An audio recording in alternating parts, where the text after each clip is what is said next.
myself again. Good evening and welcome to NUFC Matters with me, Steve Wraith. Apologies for being late. Me and Malcolm were just taking the mick out of Gibbo for missing last week's celebration. You're back.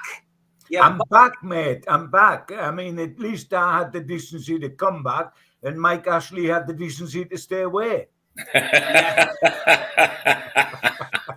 I think the highlight for me, when the dust settled last week, was that when we were talking in those opening 5 minutes, Malcolm didn't realise that the takeover had actually gone through, John. So when I was talking to Malcolm, he was still talking in the past tense, and he went, "Has it gone through?" And I went, "Yeah, it's gone through." And he went, "Oh my God," he was over the moon. So have you come down off cloud nine, Malcolm? It's been an interesting week. I think, a lot of us were still in shock and still hungover, I think, by Sunday and Monday. A lot of people got up, I think, the next morning and were checking the mobile phones just to make sure that it had actually happened. But yeah, I mean, have you come down off cloud nine?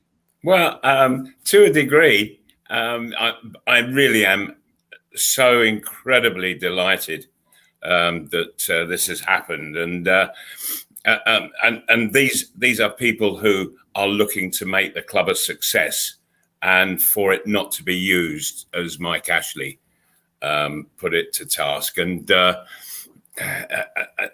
I think it's just going to be an absolutely fabulously successful ride. I think people have got to have not got to expect it all to happen at once. It's not going to do that. That there's an awful lot of work that has to be done before a really success-winning side can be put together. But I think that just the way that the whole thing has been organised and the way the media has been informed for them to go and inform the public, I think it's just been absolutely terrific. I really do, and I'm just now so looking forward to not just what's going to happen this season, but what's going to happen over the next decade. It's incredible, and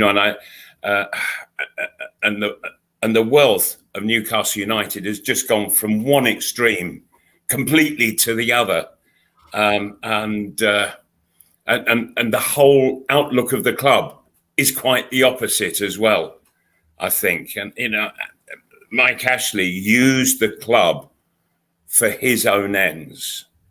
I think we've got rid of that situation now, and that the people who now own the club, they are looking to make it a very successful club, and we can't argue with that, any of us, can we? John, I think we all know where we were when certain big events happened, when JFK was shot, when John Lennon was shot, when Joe Linton scored his first goal. Where were you, John, when this news broke? I was sitting in Perth, up at my brother-in-law's house, having decided that I would have this trip, because we're a fortnight's international break. Newcastle weren't playing, so nothing would happen. And all of a sudden, Ashley took his pram and his toys and everything and headed due south. And it was absolutely fabulous. And if you want me to go back to Perth tomorrow morning so that we can get rid of Steve Bruce during the day tomorrow, I can come back tomorrow night and I'll still be here in time for the match on Saturday. But no, it was, I mean, I was able to work for the Chronicle because I have my laptop with me. These days, you don't have to be physically on the job. So it was, to a certain extent, rescuable. But it was just a wonderful, wonderful moment, because for two things. First of all, I'm coming into a program tonight where I'm actually full of optimism and prepared to talk optimistically about the future of Newcastle United. I was beginning to depress myself, Steve, on the shows in the previous weeks because everything was a downer, everything was negative, everything. I felt all season I haven't been able to say Newcastle will win, to be optimistic, to be anything bar negative. And it's a wonderful feeling to therefore suddenly being able to talk positively about Newcastle United. I mean, the atmosphere in the last week has been like Newcastle United have won a cup. Never mind that they're only trying to win the first match of the season on Sunday. And there's only me can remember what it was like when Newcastle won a cup, because that was in '69. Me and the rest of the old age pensioners who were around at that time. But it does feel like that. It's got that, tingling emotion about it. I have not looked forward to a match day like I'm looking forward to this one for donkey's years, possibly certainly for the 14 years that Mike Ashley has ruled over us, which has been like a prison sentence. I mean, I think the great train robbers didn't do more time than the Newcastle supporters have done over this little lot. And I mean, all we have to show for it's 2 relegations and a success under Mike Ashley was managing to stay up on the last day of the season. That was our success under Mike Ashley. And that is shocking for a club of our size. And to have managed to get rid of that feeling.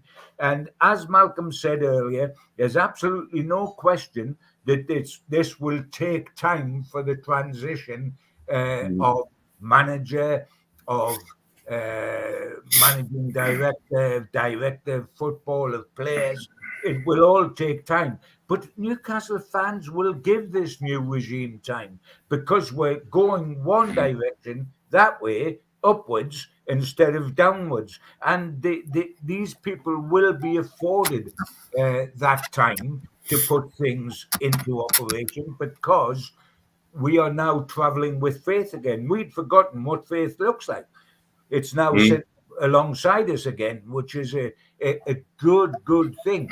Of course, we're not getting too carried away, and in as much as there's a job to be done on Sunday, and we must win, because we've got to keep in touch with the pack at the bottom there, so that come January and we make some signings, we can make it count. We can't allow ourselves to be tapered off, so that when January comes, we are detached from the pack. We've got to be there, and that means getting points. But I think that right, John, it's interesting what you say now, but there is a question begging to be asked, and that is because we know that there is absolute jubilation throughout the city, throughout the area, all around Tyneside. All supporters are absolutely elated and over the moon about this. What about the players? How are they going to feel? What kind of frame of mind are they going to be in, particularly on Sunday, when they come out on the pitch? Well, what I would say to that, Malcolm, is that if there is any player who is not caught up in the enthusiasm of this, who is not already 7 foot tall because of what's happened, who can't find an extra gear, who won't run further and faster than he's done already, we don't want him in the club, because this should inspire all the players to go out there.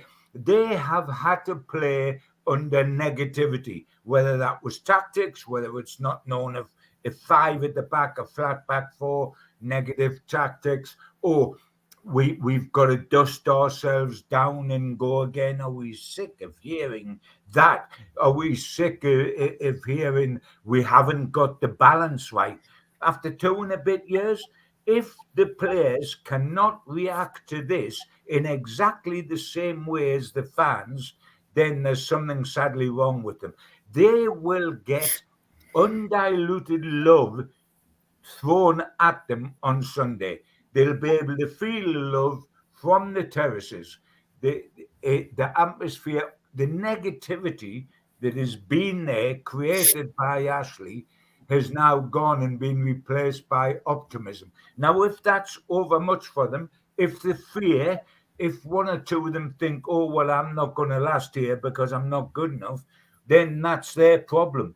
But it ought to lift them to heights that they have not reached this season, because the height they haven't reached is winning a football match. Sure. And Jove, if they can't win a football match with the current optimism, with the crowd sold out, with war flags back, with everybody in the city, when they walked out of their front door every day for the season until now, they were going to get hit with negative thoughts.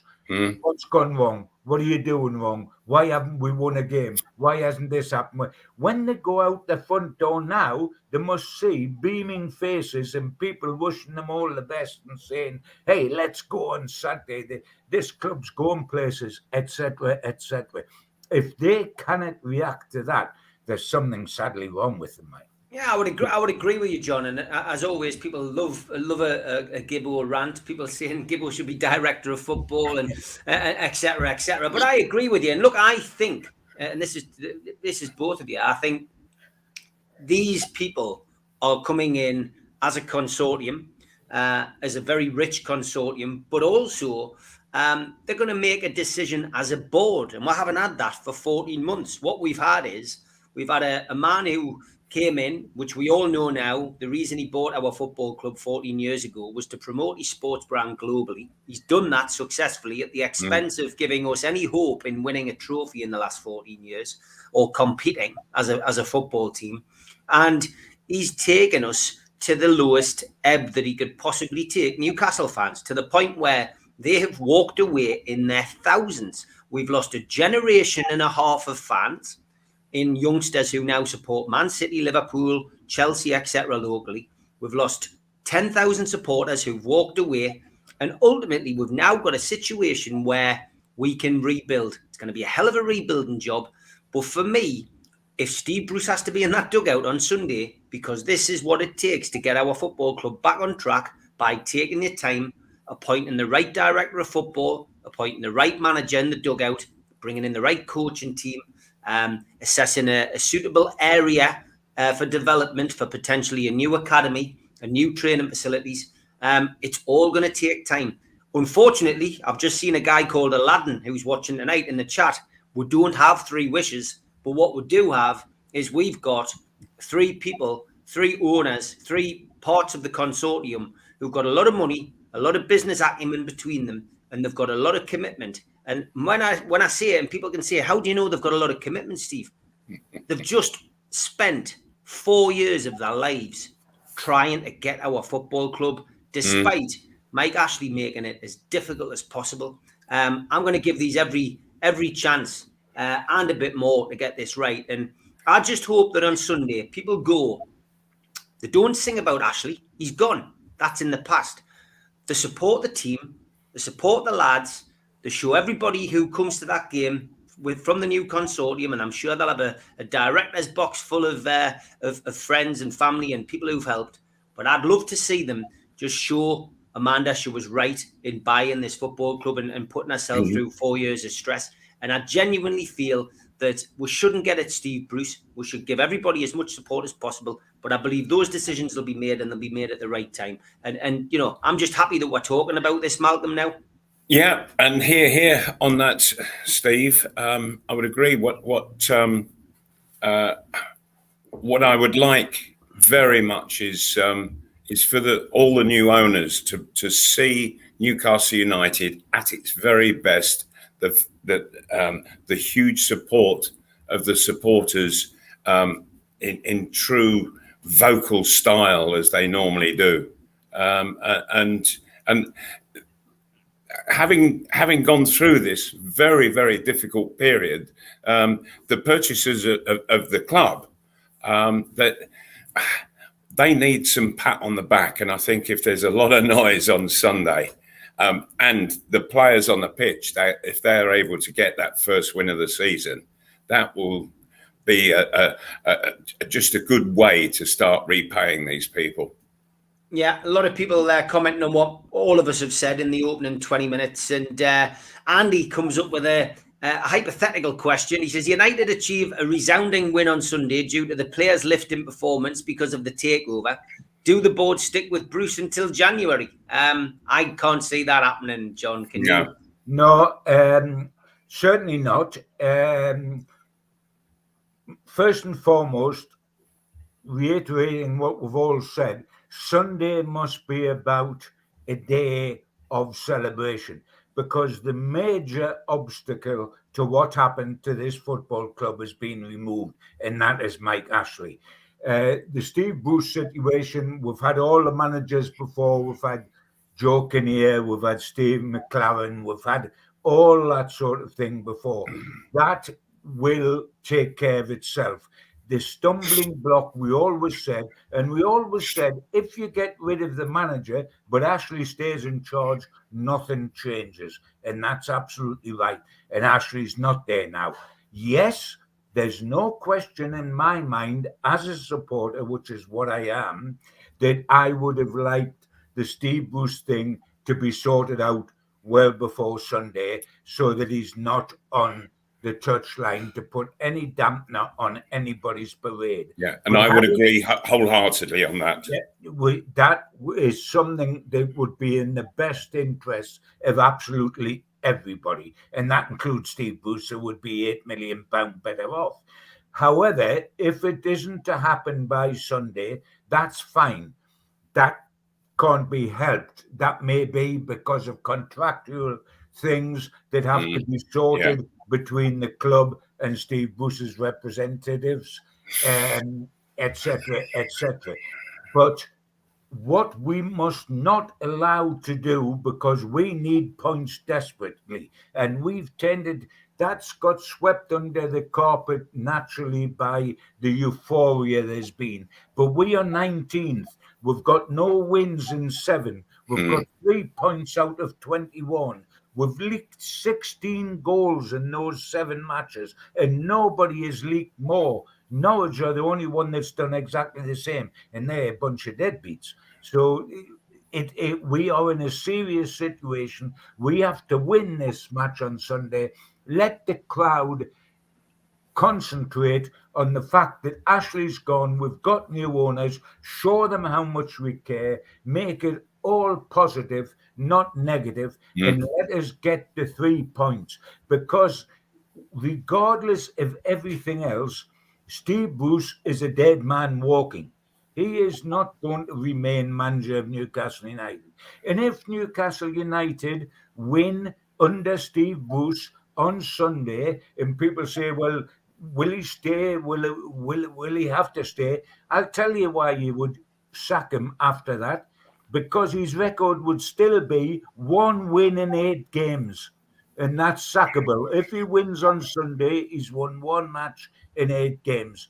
The guy ain't going to stick around. He isn't going to be the Newcastle United manager. It's a matter of time. Let us get the job done on Sunday. Let's not think it'll help the situation if Newcastle don't win. It'll help us get rid of Steve Bruce. Jeff's always one with a comedic comment. He goes, is the shortage of HGV drivers affecting plans to move Steve and his staff off-site? Jeff, I don't think it's anything to do with that, Jeff, mate. I don't think it's anything to do with that. But as always, I love a little bit of humour. It makes the world go round.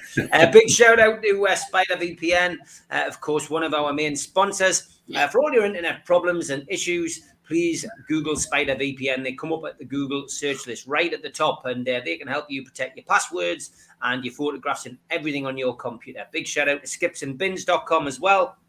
Telephone 0800 25 45 25 3. Email inquiries at skipsandbins.com. Website www.skipsandbins.com. Easy, contract free, and pay as you go waste collection. I have to. Yeah, go on. Sorry, Steve. I was going to say that I've just filled one of their skips and phoned them to say, get it gone, and I need a new one.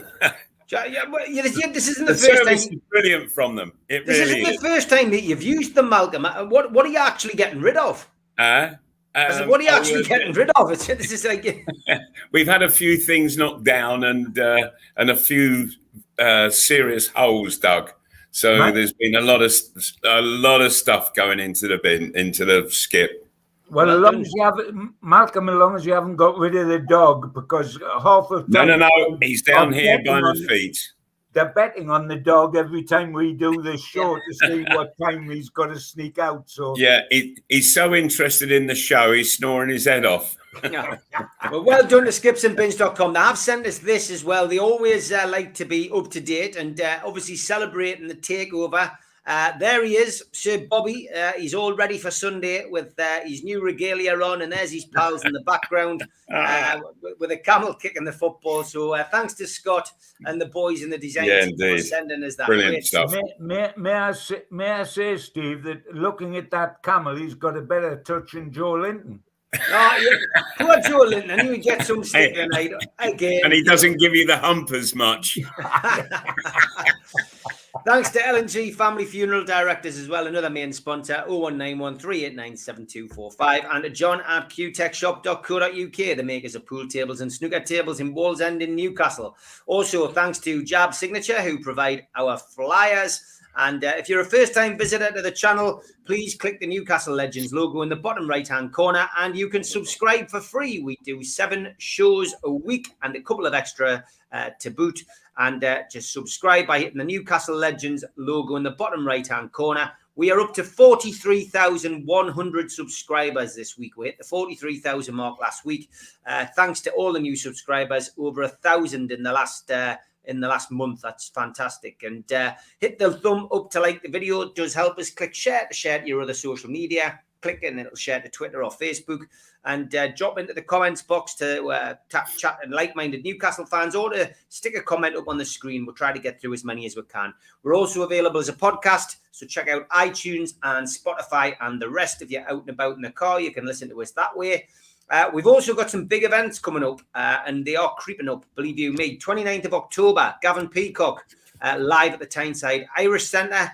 And tickets for that are £15. Supermac and Gibbo live at the Tyneside Irish Centre on November the 19th. That's all in aid of the food bank, that one. So it's our Christmas party. We've done over 125 tickets for that, so it should be a cracking night. And then Peter Beardsley is on at the Irish Centre on the 26th of November, all at the Tyneside Irish Centre. All events can be found at newcastlelegends.com. Just click on shop when you go onto the website and you can buy your tickets direct from there. There's a couple of other events coming up as well. A night with Rob Lee on the 28th of October, which is in Whitley Bay, laurelswhitley.co.uk. You can get your tickets from that website. And there's another food bank event myself and Malcolm will be doing on the 9th of December in aid of the food bank. And tickets for that are from bobix.com. You can make a donation to the food bank at any time at nufcfansfoodbank.co.uk with the matchday bucket, which will get you into a raffle for that lovely Newcastle Consortium supporters watch. We do have a website as well. Don't forget, if you want to pop on nufcmatters.com, all kinds of T-shirts, shirts, cups, mugs, Christmas ideas available on there. Malcolm will be at the Dog and Parrot with Joe Allen this coming Sunday, pre-match. 2 number 9s together from Newcastle United, giving a little bit of a heads up as to what you can expect at St James's Park on the Sunday. So 1:15 this week till 1:30. Malcolm will be heading up to the game after that. So get yourself along to the Dog and Parrot and see the guys. And shout out for Peter Beardsley Soccer School, Monday the 25th to Friday the 29th of October, Kingston Park, 10 till 4 each day. Tickets for that for each day are £15, or you can book the full week for your child for £60. All coaches, of course, are FA qualified, DBS checked. If you want your child to take part in the course, please email pbsoccerschools@hotmail.com. And a couple of book ideas as well. My book, Every Boy's Dream, is out on Amazon now. 37 years as a Newcastle fan. I've got some stories to tell. You can order that for Christmas for somebody off Amazon. And I did do a kids book last year with Alfie Joey from Radio Newcastle, The Ghost That Could Not Scare. It's a Halloween-themed book. If you want to get the Grand Ben or your kid something a little bit different, I'm donating £2 of each copy sold to the food bank from that. And again, you can buy that at newcastlelegends.com. and just click shop. So back to the subject in hand, Newcastle United, and Sports Direct signs Malcolm. I think a lot of people, apart from expecting Steve Bruce to be out of a job, we're expecting them to come down. I think they'll come down eventually, but again, I think knowing Mike Ashley, he's a shrewd operator. He's probably got them up there for a little bit longer yet, I would imagine. Yeah, he's probably put in a clause in the purchase contract that they've got to remain probably. He's not daft, is he? John, we could probably get. Yes, he is daft.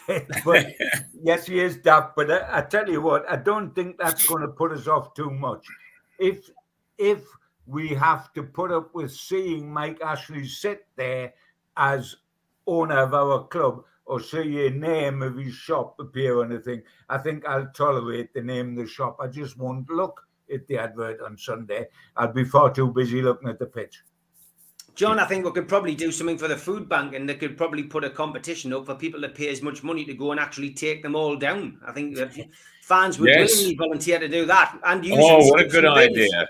Skipsandbins.com would probably... And get rid of them. Yeah, absolutely.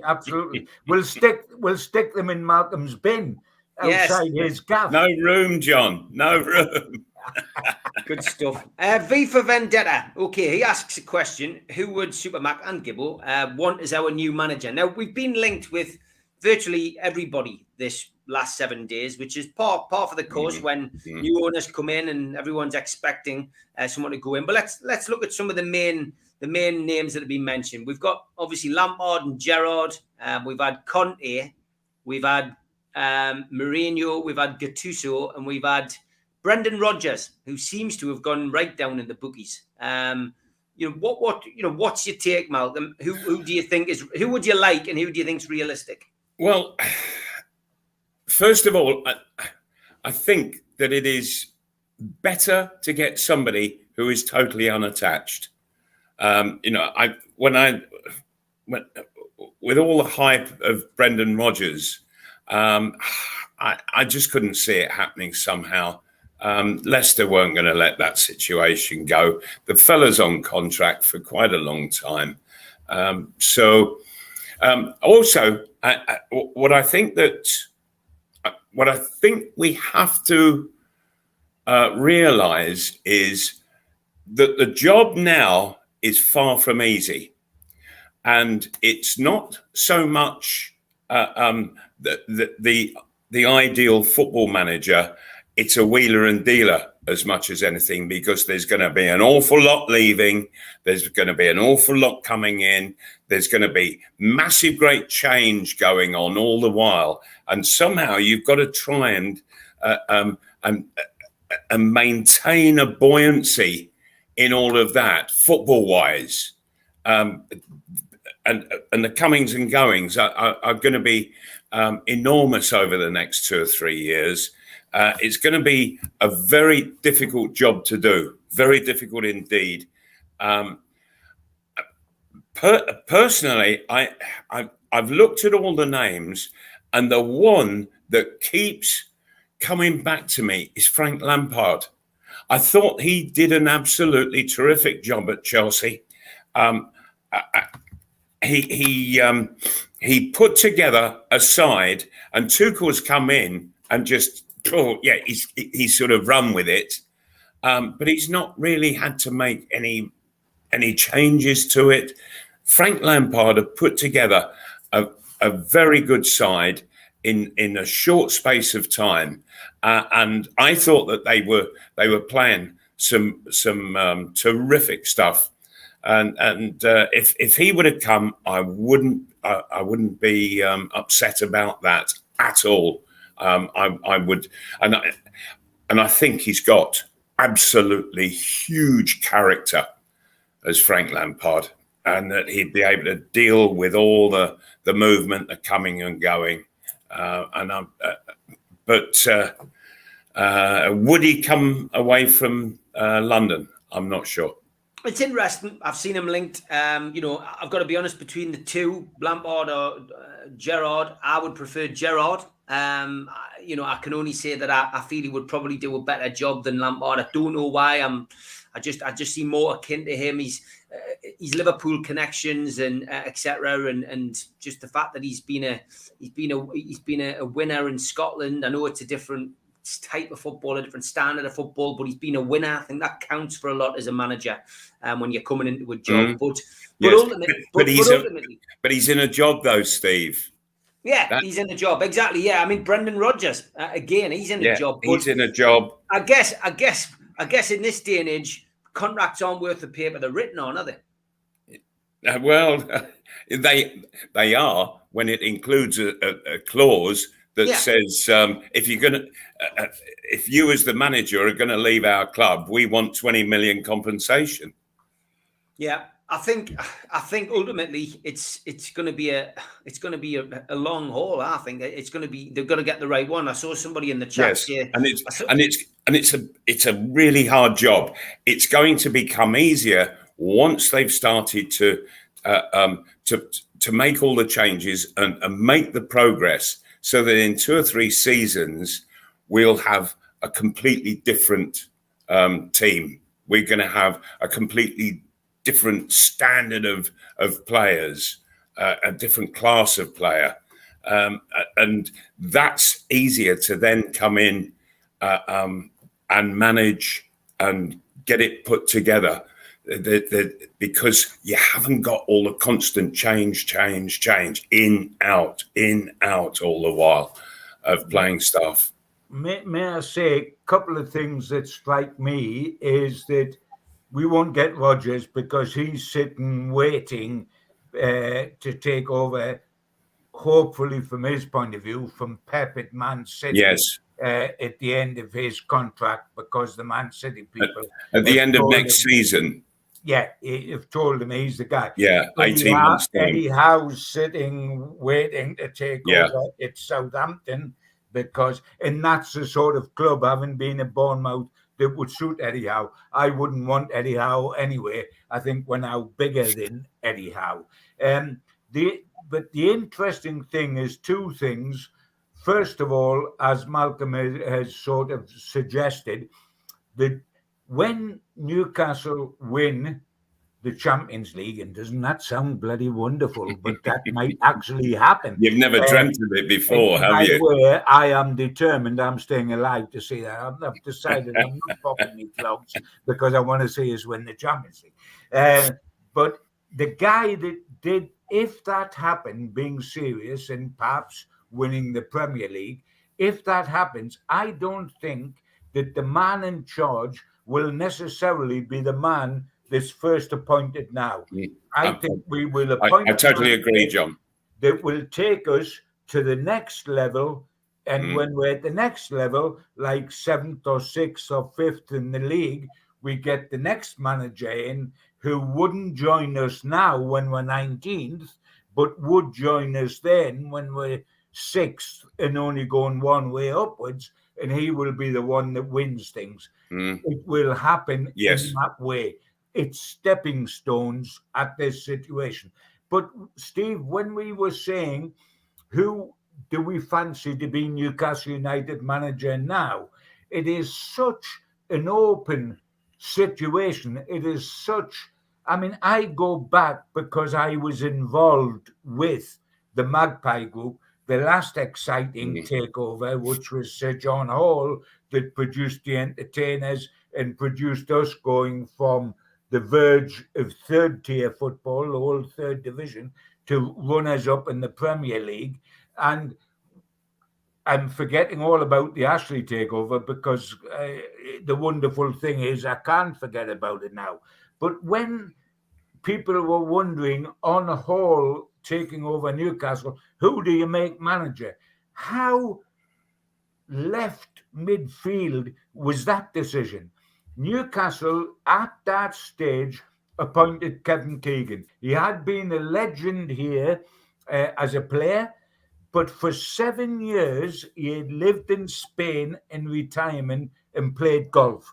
He wasn't even in this country to see what was going on. He was out of touch with what happened in this country. He'd never managed a football club in his life, and he got the Newcastle United job.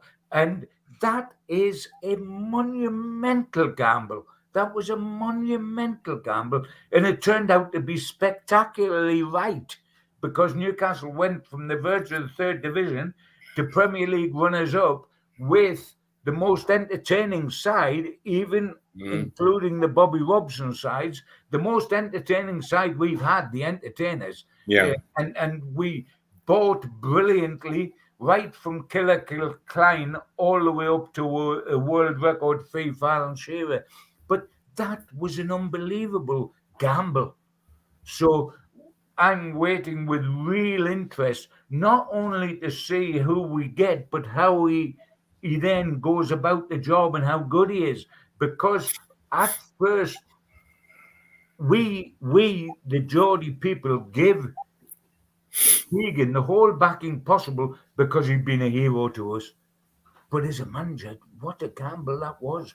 Whoever's appointed this time will not be a bigger gamble than appointing Kevin Keegan way back in the 90s, mine. So it's going to be interesting. It's going to be fascinating. And I'm looking forward to it. You know why?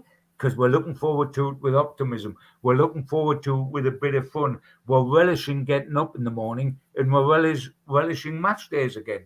That's got to be a plus. Yeah, I mean, Barry says he wishes Keegan would come for one season only. I've seen a lot of stuff online, and a lot of people hoping that the new owners make contact with the likes of Kevin and with Alan, and they've clearly spoken to Alan. It's been reported in the press, Malcolm, and I think as the time goes on, I think we'll see them reaching out to more ex-players. But this has got a feeling of professionalism about it, and more and more people People are now starting to say in the chat tonight that they're not going to make knee-jerk reactions, and that's got to be a positive. Yes, that's good. But I'm watching the comments. I think people must realise the job that needs to be done now, and I'm not so sure that somebody like Kevin in his type of management in 2 or 3 seasons would be ideal.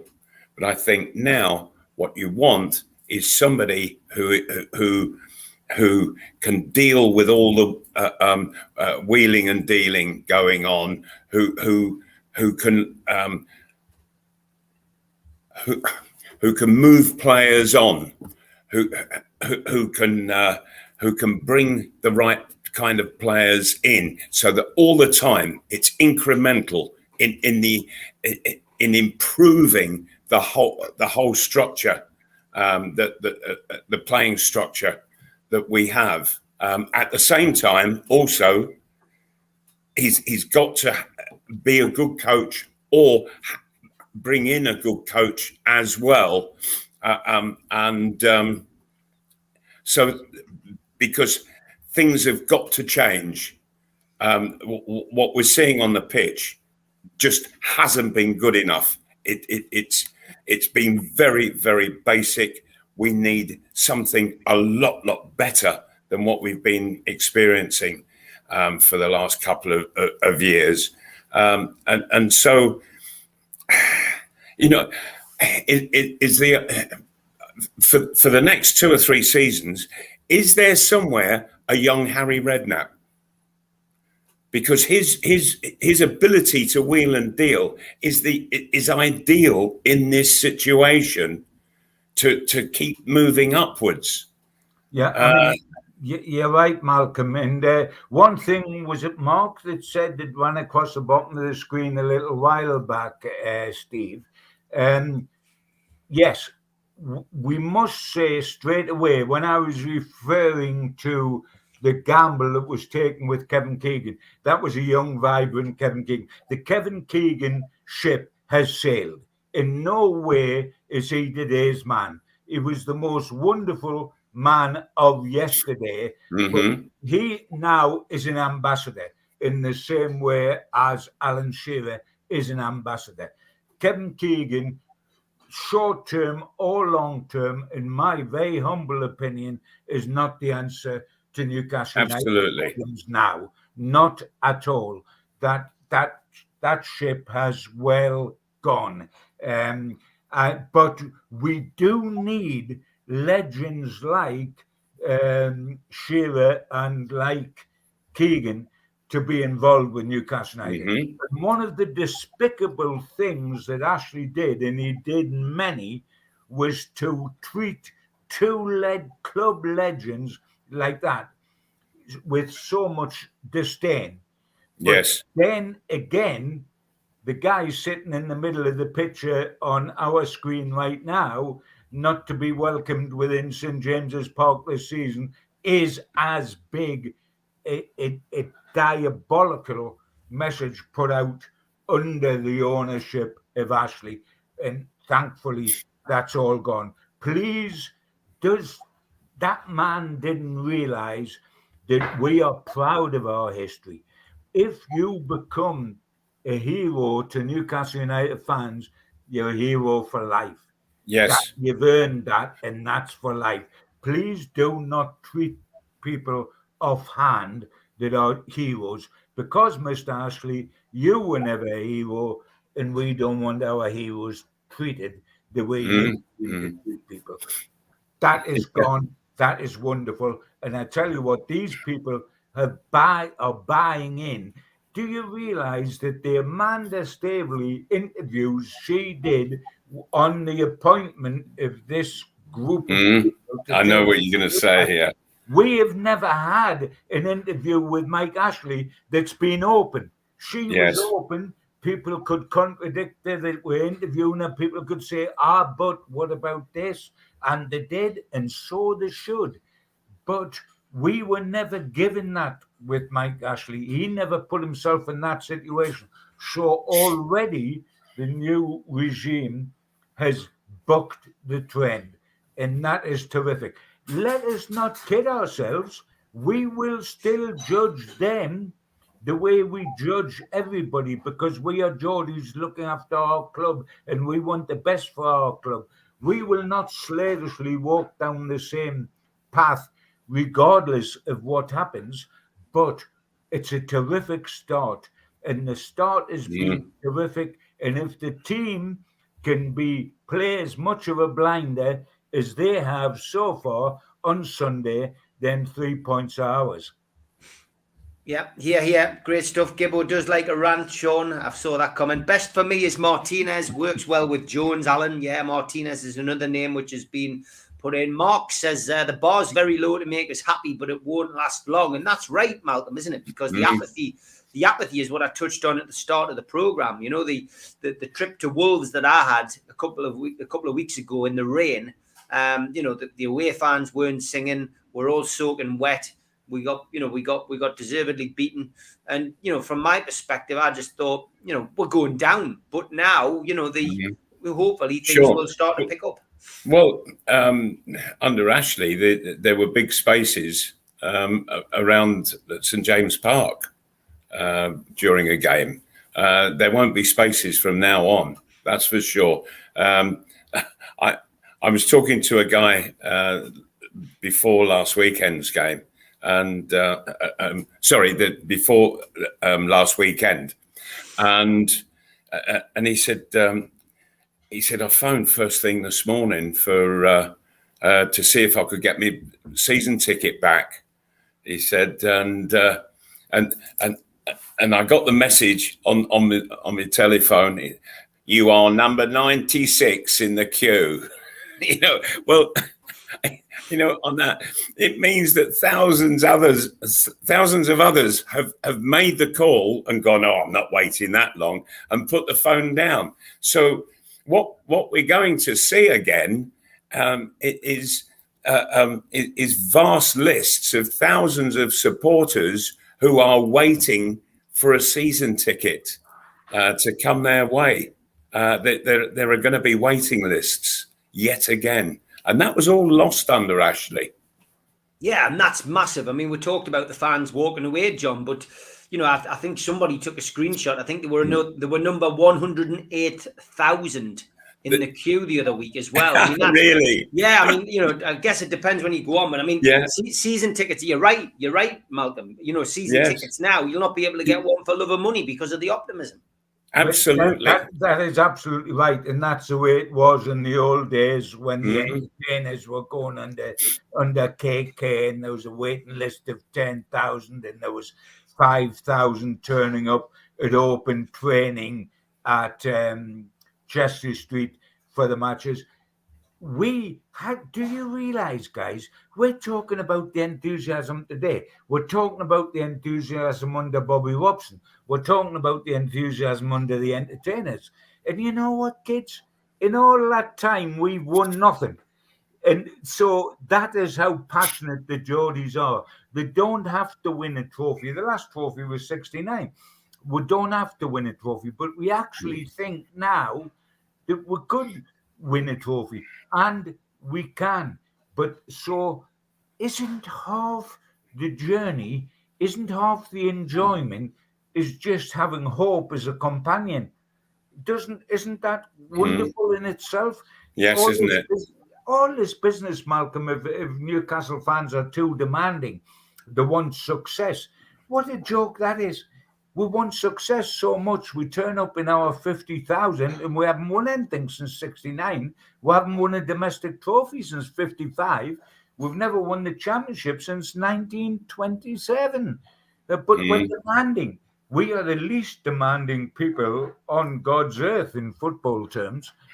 We just support. All we ask is hope. Allow us to have hope and we're there.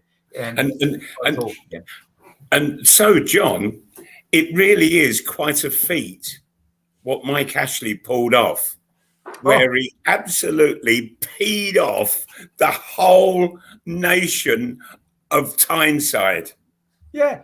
And the amazing thing is, Malcolm, the little buggeroozy peed us off, arriving in a big black and white striped shirt with King Kev on the back at one stage. I mean, what on earth was all that about? Do me a favour. Get rid of that. Don't you dare wear that, you naughty article. I mean, it was absolutely nonsensical.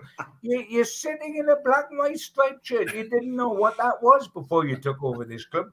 Go and take over Derby and make them be sick for the next 14 years. But don't stay here. Hey, come on, John. They're in bad enough state. Well, I know, but you get bit and twisted after 14 years, Malcolm. I did see Wayne Rooney stutter when he was asked about Mike Ashley coming to the club. I thought, God, no, the wonder. It's enough to make anybody choke on their words. I bet he did. Yeah, he's got enough to deal with as Wayne Rooney. Good heavens! You can get him in, but you can't get the bugger out. That's Mike Ashley. That's his epitaph. I mean, Malcolm, we expected sour grapes. 19 Premier Leagues had a meeting without us the other day. What did you make of that? I think that they are just absolutely scared stiff of what could happen at Newcastle United, because there is no way that if it's really done right at Newcastle United, there is no way that any of those 19 are going to be able to seriously compete with Newcastle United in a few years' time. And I think that they are absolutely panicking now at it. You know what? Just for those who haven't seen the clock face, where it shows the actual worth of all the club owners, all 18 Premiership clubs, the value of their owners is 1% of the clock.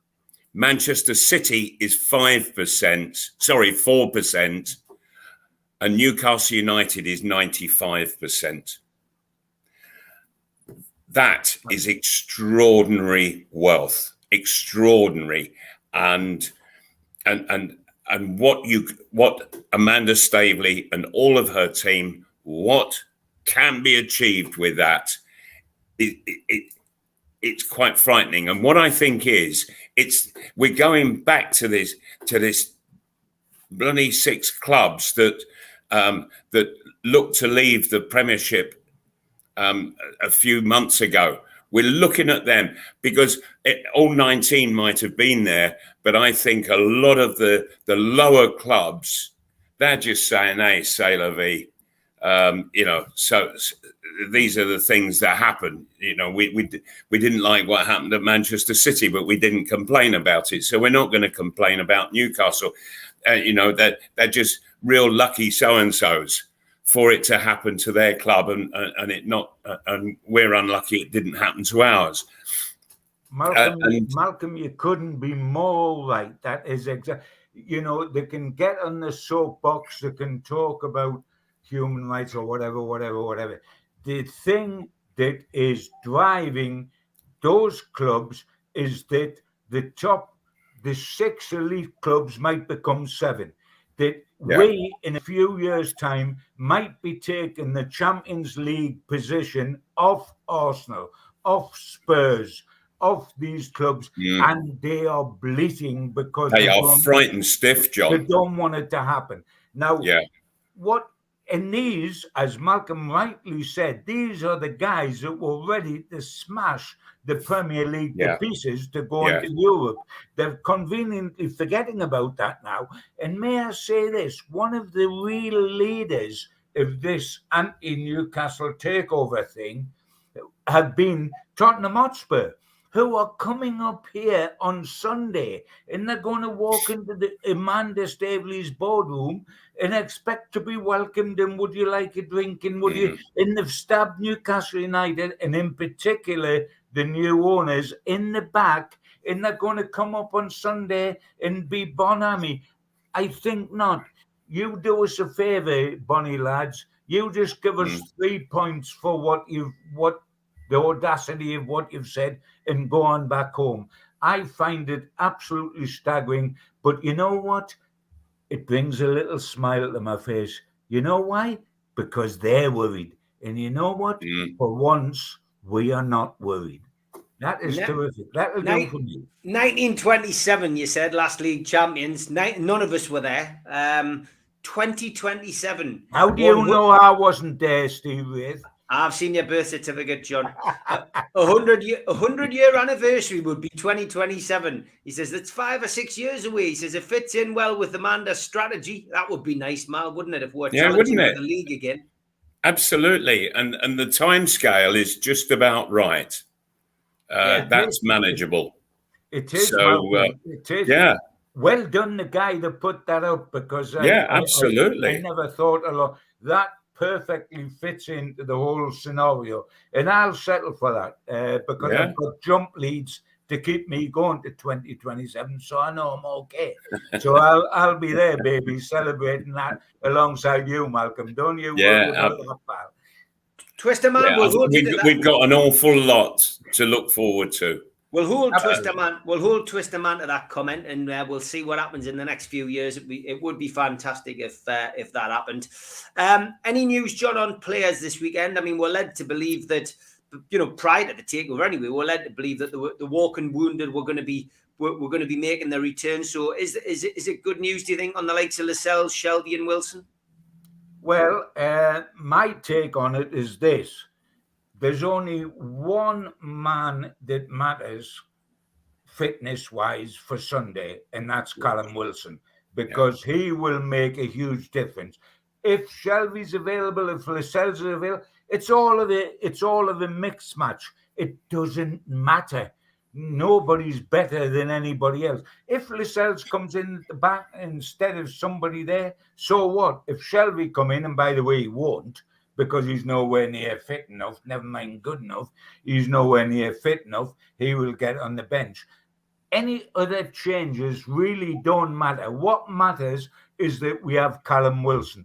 If we can get Callum Wilson up top with his goals, allowing Sam Maximum, who has had to carry the burden of being potentially the goal scorer and the assist man all in one, if we can get Callum Wilson up there with Sam Maximum and with the others behind us, that's the best chance we've got.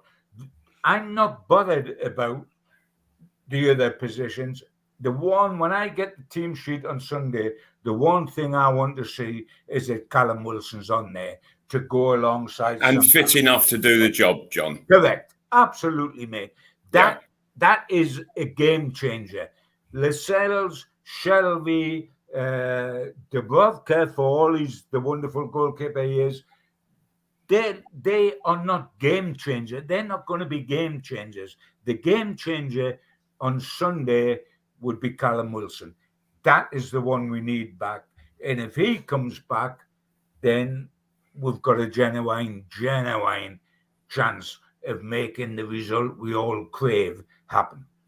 Yeah, I agree. Okay, we've got about 5 minutes left. Don't forget, Malcolm and I are jumping onto Al Waleed's channel tonight. I will send you the link after this, Malcolm, for the Saudi show that we've agreed to go on, and it's the same setup as this. So LW Newcastle, Al Waleed is hosting me, Steve Hasty, and Supermac directly after this. So we'll look at Spurs at home. With a different outlook, let's hope. Anyway, it's 4:30 live on Sky on Sunday. Newcastle take on Nuno Espirito Santos, Tottenham Hotspur, and it's going to be a lot different to the way it could have been. We probably wouldn't have had a full house. There would have been a lot of animosity, but this time round, Newcastle United is sold out, and welcome return, as John has already mentioned, of war flags for the first time since that home game against Liverpool in May 2019. And I'm sure they've got a big surprise lined up for us. Really looking forward to that. At this moment in time, Steve Bruce will take his 1,000th game as a manager, and he will take Newcastle United out for the 97th time in league and cup football. As we've already discussed, it is highly anticipated that Callum Wilson will be back. John Joe Shelby and Jamal Lascelles are both available. Shelby, of course, featured for the under-23s on Monday and managed to play 79 minutes. Joe Willock was spotted training on Monday, along with Martin Dubravka that John's mentioned. Still no sign of Paul Dummett.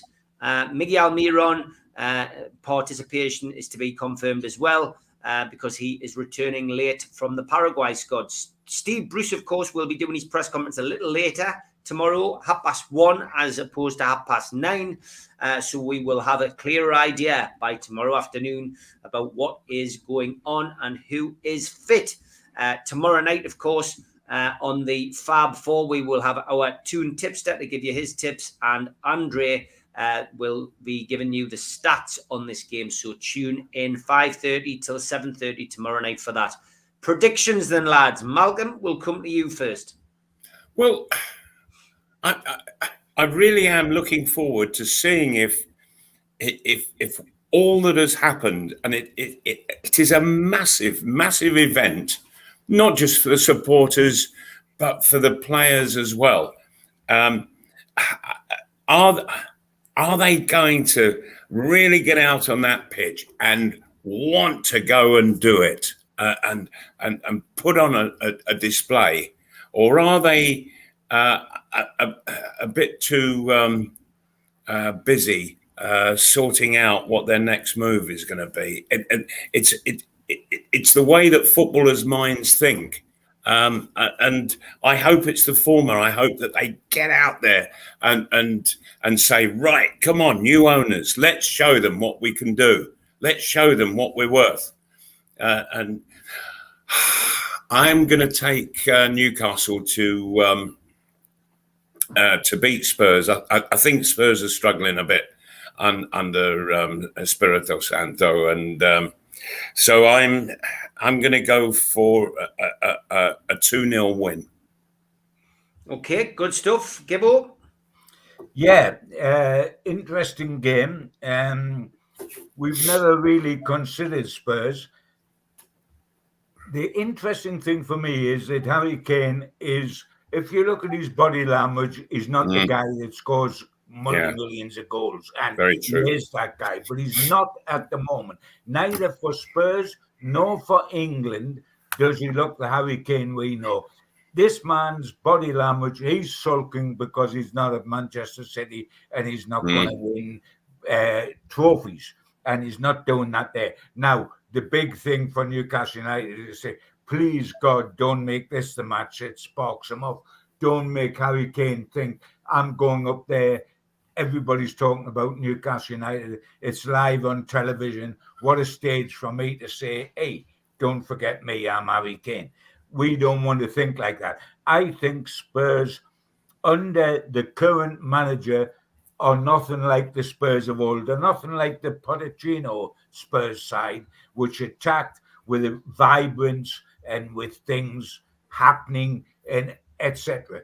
If Newcastle start on the front foot, playing at pace, please do not play slow. Get at them from the kickoff. Play at pace. Play quick. Move the ball quick. Go directly at them. If Newcastle do that and we score in the first 25 minutes, they'll be fragile, mind. They could collapse because they're not in a good place at the moment. And I think there's a fragility about them. I think the greatest weapon for Newcastle United is the fans. It is Callum Wilson on the pitch, being there, but it's the fans. It's a day for the fans. It's a day for them to show love. And they can actually get Newcastle United over the line. I honestly believe that they can do that. And I believe the players will go out and be electrified by this. Instead of, I think they will be electrified. But they'll think for the first time when they're driving into St. James's Park, they'll think, hey, I fancy this today. I'm looking forward to this today. When is the last time they would think they were looking forward to a match? When they would be driving in the past and thinking, if this doesn't go right and the crowds are back, they'll get on our back and they'll certainly be chanting against the owner and the manager, and it could get nasty. They'll be driving in thinking, hey, I fancy this. This could be good. Newcastle to win. 2-1 will do for me because I cannot get over this defence letting in 16 goals. I cannot get over that. I'm sorry. That is the only negative. You know where I'm coming from, big man. I cannot get over that. But United to win. And you know what? I'm actually sitting here saying Newcastle United to win, and I'm thrilled to bits. I'm thrilled to bits because I can actually say that and mean it. Newcastle United to win. You heard it here first. Keep the faith. I've said the faith's coming home. Newcastle to win 2-1. Great stuff, lads, as always, and fantastic show. Join me and Malcolm on Albert Eads channel. I have posted the link in the chat, so anybody wants to swap over, they can do that now. Look forward to it, lads, and look forward to seeing you guys next Thursday. Take care. Good night, lads. Good night, Steve. All right. God bless, fellas. Take care. Enjoy it all this weekend. Yeah, we certainly will, baby. Yeah.